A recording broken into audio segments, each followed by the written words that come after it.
Thank you for joining us. This is Live with Miami's Community News, and I'm Michael Muller. Special guest today is Rick Beasley, the Executive Director of CareerSource South Florida. There you go. Okay.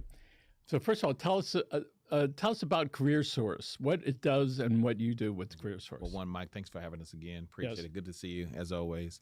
CareerSource South Florida, we are a workforce agency. We're one of 24 workforce boards throughout the state of Florida. We provide employment and training solutions throughout Dade County. And so now main employment solutions that we help employers find talent. We may sometimes subsidize the wages for them to do the recruitment, fund and apprenticeship programs that they may launch. And so that's one piece. But the other piece is that we have 7 career centers throughout Dade County that job seekers can come in and find employment. Our goal there is to help people get employed. And did you say you can also train them? Yeah. Well, we fund the training. You fund the training. We fund the training. Okay, yes. So we have training vendors like Miami-Dade College, Miami-Dade County Public Schools, the Academy of South Florida, New Horizons. These are a number of training vendors that we have that, again, they come into the Career Center and we give them an ITA, or basically a scholarship, to attend the institution, get a short-term training program, get a certification, and then we help them get employed. That's amazing. Yeah. We have a friend who was doing some work with FIU a few years ago, and they were training people to get in the air conditioning business. Right. How great that is for here in South Florida, where somebody can go, I need some help. I don't want to go to the traditional school, or maybe they're done with that. And they can go and they can get some help. Right. If you were going to guess the average age of your students, applicants, what's the average age? Well, the average age, you're looking at between 25 up to 35 years of age. And realistically, we have training programs for youth from 18 to 24. And so, again, it's going to vary, but the average age is between 24 to up to 35.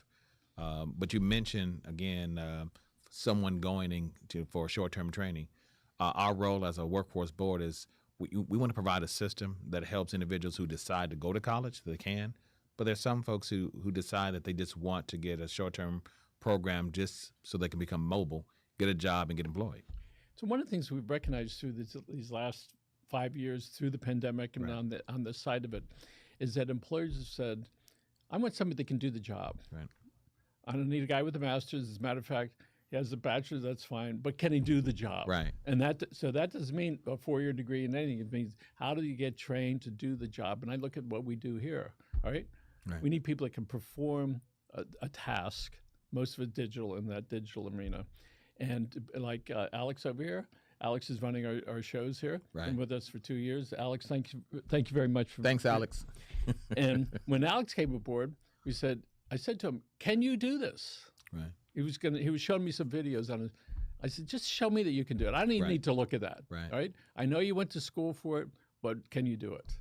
And so that's easier for us as employers when they come to us. We know they've had some training. So tell us, Rick, how did you get into this arena? That's a long story, and we don't have enough time. But I got back in almost 20-some plus years ago.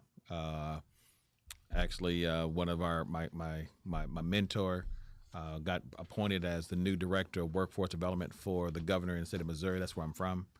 And I actually replaced him 2 years later to be the director of workforce. And then I moved here almost 20 years ago, September.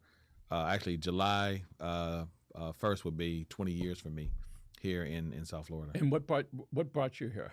This job, to run this workforce agency. At that time, we were called South Florida Workforce.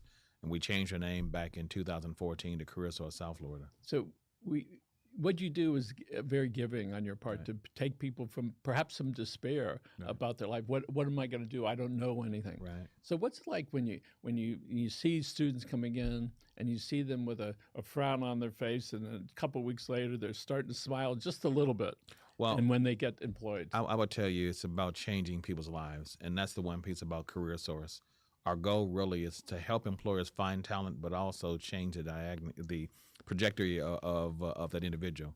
So a quick story that a young lady that we gave scholarships to some years ago when I first got here, she graduated this past May with her law degree. We gave her a scholarship. She got her undergrad degree, her master's, graduated from WashU Law, and she, matter of fact, met me at oh my God, just went blank here, but Eddie Garza with Mexican American Council, their normal graduation. She met me there a couple years back just to tell me that story. that she was going to law school. That was in 2021. So she finished in 2023, and so or 24. That's the beauty of what we do. And so when you're seeing how you change the lives of of an individual, but even employers, Bean Automotive, Lori Bean, she's on her third cohort with us. She created an apprenticeship program just to do what you wanted. I need to find talent, and so we saved her, in the tune probably $250,000 just to offset her labor costs. That's impactful. That's what I love. That's why I love what I do. Tell us about your parents. My parents. Well, my father is 89 years of age, military, graduated, got his degree. My grandfather was a sharecropper. So my father was the first one out of his family to get a college degree. Matter of fact, even high school diploma. My mother, So your grandfather. My grandfather was a sharecropper. Yep. On my father's side. Yep. My grandfather on the other side, if you want to say two different shades of Rick Beasley, I'm the third generation to go to college on my mother's side of the family. My children are the fourth. On my father's side, I'm the second generation. Again, and keep in mind, he grew up in rural Georgia. In 1936 is when he was born, and so again, folks there couldn't graduate from beyond the fifth grade, and so he had to work in the field. But he was the only one in his family to get a high school diploma, but also graduate. And so he instilled in us working for what is ours. And so my brother is a physician in Tulsa, Oklahoma. I do pretty good here. I don't do too bad, but he's always been about service. And so that to us has been instilled in how we grow up. My daughter called me this afternoon because she went to on a field trip and saw CareerSource Broward. And so she called me and said, "Dad, they know who you are." And I said, "Well, yeah, Dad." She said, "I went up and talked to him and said, do you know Rick Beasley?" And they said, "Oh, everybody knows Rick Beasley." And so she said, "Well, that's my father."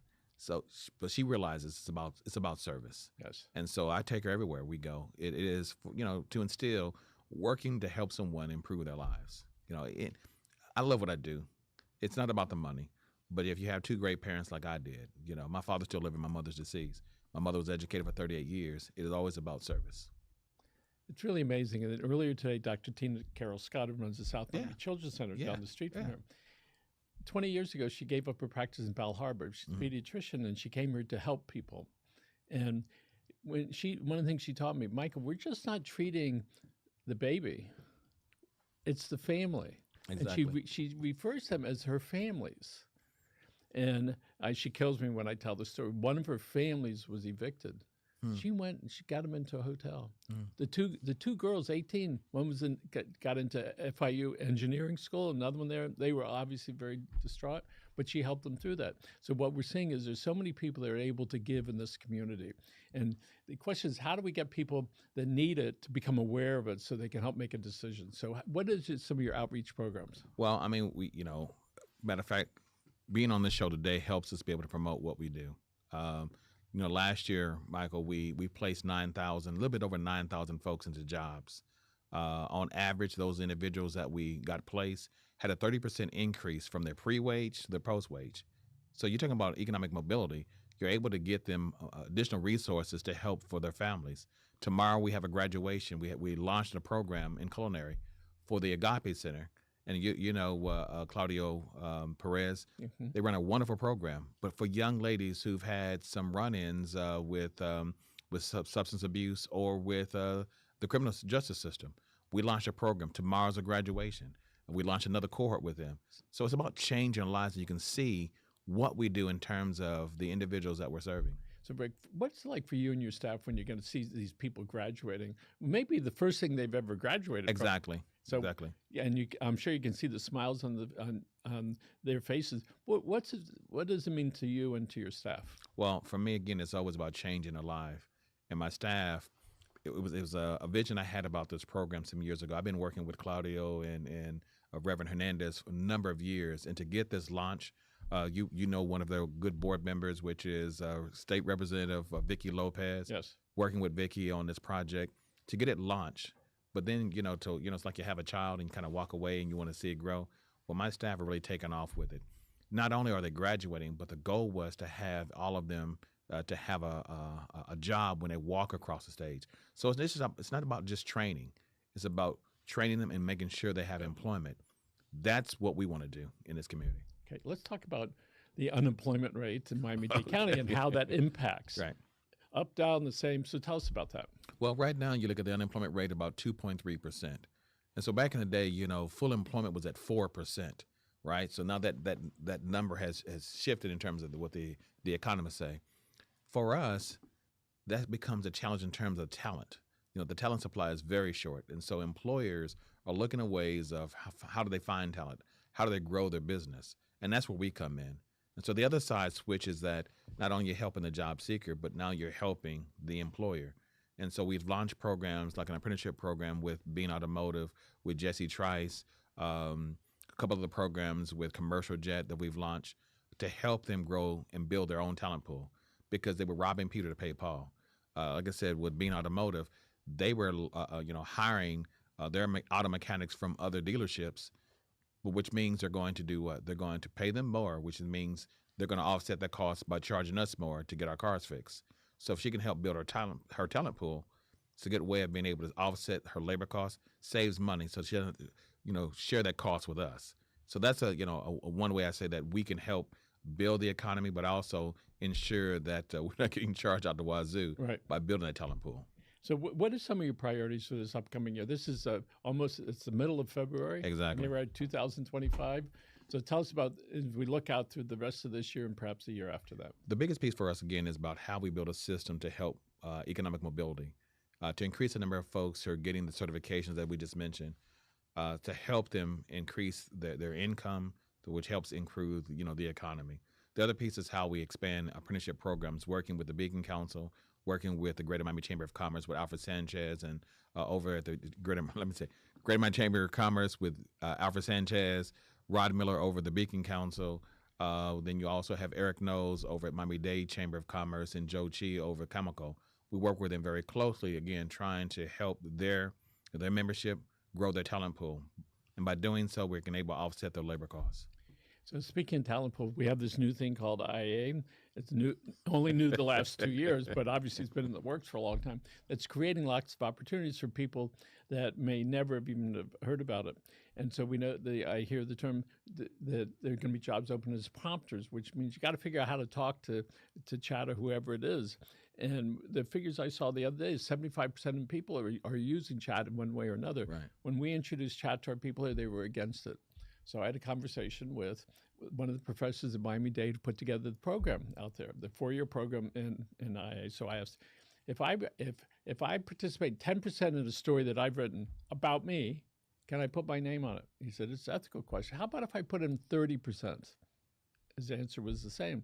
So let's say I do 80% of it, and I put in all the facts, and chat just puts it into some order that makes sense and puts in some segue words. So Michael, it's just ethical. What's okay with you? I said, but when the president does a speech, he doesn't say, somebody else wrote it, and all these people that are writing books, I know they don't write it, all right? It goes to about 10 hands, all right? But yet their name is on it. So those are some questions that we have in the industry about IA. But what about the future of people that maybe want to go knock on your door?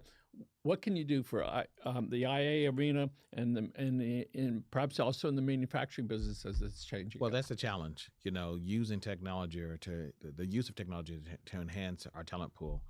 IA provides a number of opportunities, but also the challenges. And again, we always assume that everybody has access to technology, and it's not.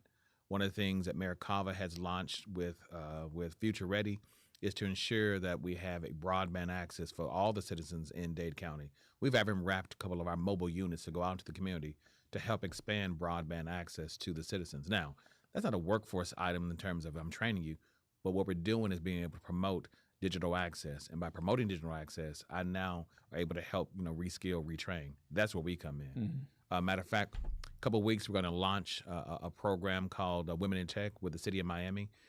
They just approved $250,000 for us to match $250,000.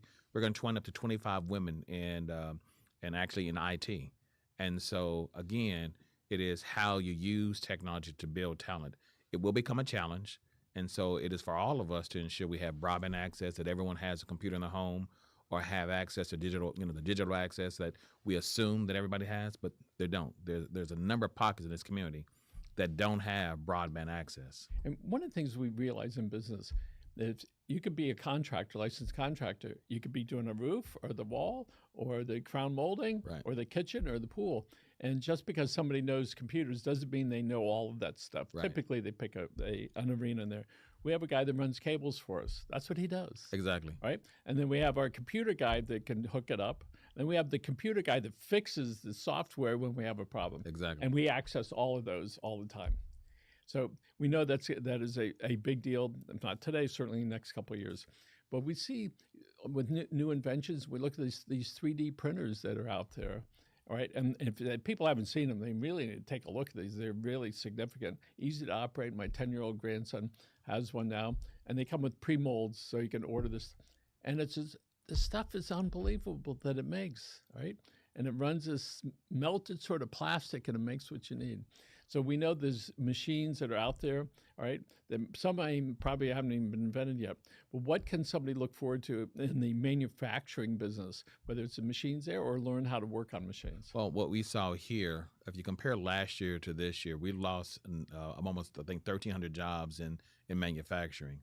And I think one of the things that we have to do on two fronts, one from a workforce side, is those individuals who have lost their jobs, we can work with them to reskill, retool them into other potential opportunities that are IT, healthcare is going to be great, big here in South Florida. The other piece is working with the mayor's office, the Beacon Council, and others to look at how we commercialize patents at the institutions of higher learning, University of Miami, to also FIU, two major tier 1 research institutions. Then you also have the regional institutions that are here. But being able to commercialize those to promote and build. So if you're looking in terms of healthcare, you may have a couple patents there that we can actually do some small manufacturing. That's how we grow. If you look at not Silicon Valley, but the Research Triangle, that really started back in 1950. And so again, we need to see how we can start making investments and building on top of the commercializing the patents that we have in South Florida to get small manufacturing. But from a workforce side, our job is then to retool, reskill those individuals who have lost their jobs. But on the other end is working with the mayor's office with Chesty Francesco for the director of economic development there, as well as again with Rod Miller, to see how we can work with institutions to commercialize the patents to grow those companies in our respective communities. Okay, and lots of people say, this is the only job I've ever had, and I know it really well. But the reality is, jobs move around. Jobs move around, and then skills, move around. Now, I would tell you there's a project we are going to launch that we're meeting with Miami-Dade College on, and it's a project that maybe enables the institution, Miami-Dade College, to give college credit for prior learning. So, Mike, if you've worked in this job, and if you've been here a while, but you worked in this job, let's say 20 years, we can work with the college to see how we can get college credit for those years that you have. Because again, not everyone wants to go to college. Not everyone can afford to go to college. But if you've been someone working on the job 20 years, don't have a college degree, we're going to work with the institution, see how we can give you college credit so they can be a short-term certification or degree to move you up to the next level. And how encouraging that is for somebody to say, I've been doing this. Gee, somebody recognized what I've done, pat on the back, say, exactly. Let's get you this next movement because you're going to feel better and want to do new things. Exactly. We know in the old days, I used to think that we were meeting way before 20 years. I said, I'm in the newspaper business. No, I'm in the printing business. No, I'm in the public relations business. Right. No, and I went through all this stuff, but I realized we're in the communication business. Right. And all that other stuff had to occur before we say, okay, how do we communicate with people? And we have different ways. And I think that once everybody can define what they really are about, they can do that job, so much better. So could you tell us about any new certificate programs that you might have coming up? Well, again, this was going to be a big one for us working with Miami-Dade College because it does help us build talent for our community. I don't know if you're aware that the Academic Leaders Council, which is a part of the Opportunity Miami through the Beacon Council, those which is University of Miami, FIU, Barry, St. Thomas, Miami-Dade College, Miami-Dade County Public Schools. They make up the Academic Leaders Council. I hope I got everyone. And FMU. All of them make up the Academic Leaders Council. So they came up with a plan and a goal to have significant number of our residents that have a college degree or degrees of higher learning, okay? For us, it's important for us to build that. Now, you can do it through your normal channels of going to college. The other piece that, again, I said we're working with Miami-Dade College on is how we give credit for prior learning, okay? That becomes important because it accelerates that certification process or accelerates the degree. That, to me, is the biggest thing we're going to be working on. Why is it important? Because it helps build economic mobility for families. So, again, using you as an example, if you've been doing it for 20 years but don't have a degree, but that certification gives you an opportunity to apply for a job that makes or pays $10 more or $10,000 more, that helps the family. Yes. Okay, that's what we're looking at. So you're changing perhaps generations when you get the mother, the father, the sister, brother to be able to make a living and feel good about it. And when the little ones are watching us, all right, we know they're looking for the lesson, whether they know it or not. But we know that they're there. And sometimes we forget they're there, but they're always watching. Well, it's funny you say that because I was on a call this morning with Jeffrey King, who is the Chief Operating Officer for the Agape Center, and I shared with him, the graduation, and I said the importance of it is that the children see their mothers graduate. And they see their mothers graduate. They see themselves graduating. And I shared that with him because I said we did this several years ago with a Women in Tech graduation. I invited the children to come up and be with their mothers. And after the graduation, you saw the kids come up, couldn't say my name right, Mr. Beasley, Mr. Beasley. And they said, well, will you be at our graduation? Wow. Now, I probably wouldn't be alive when they graduate, but what was important, they saw themselves graduating.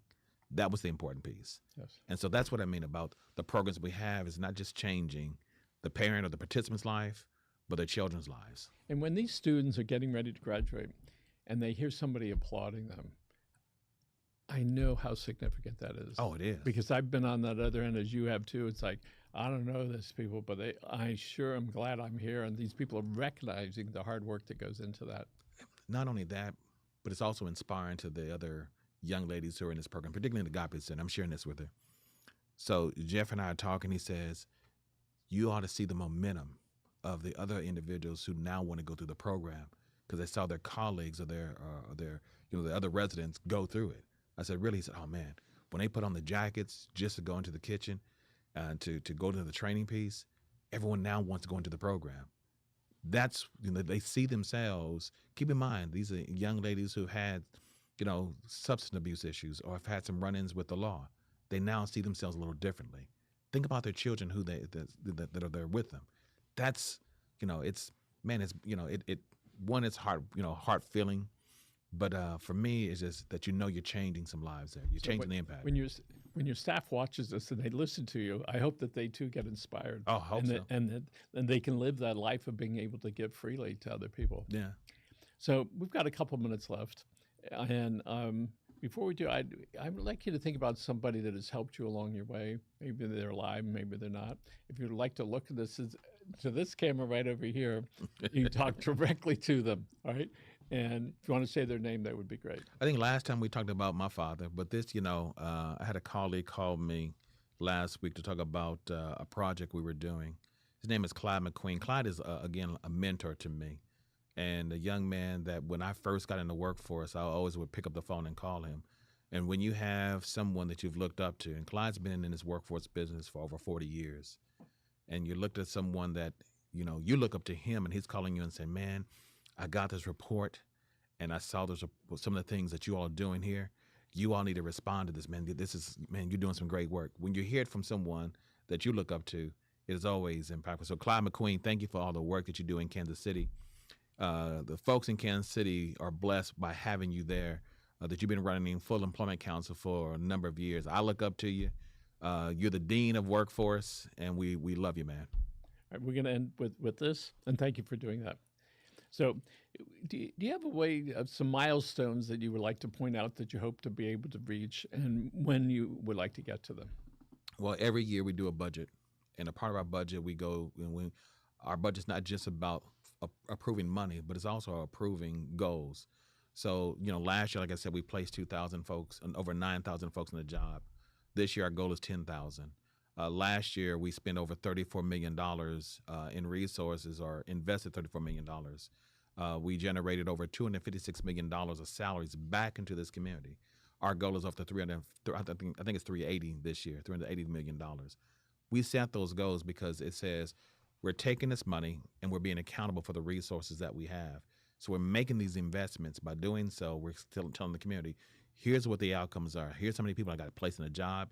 Here's how much they're making. So I think on average it's about $15.16 an hour, which we want to be greater. Our goal, I think it's $15.68 this year. We want to be able to improve the lives of our community. But we're telling the community, this is what we're doing with your public dollars, and here's how we're being accountable. That's tremendous.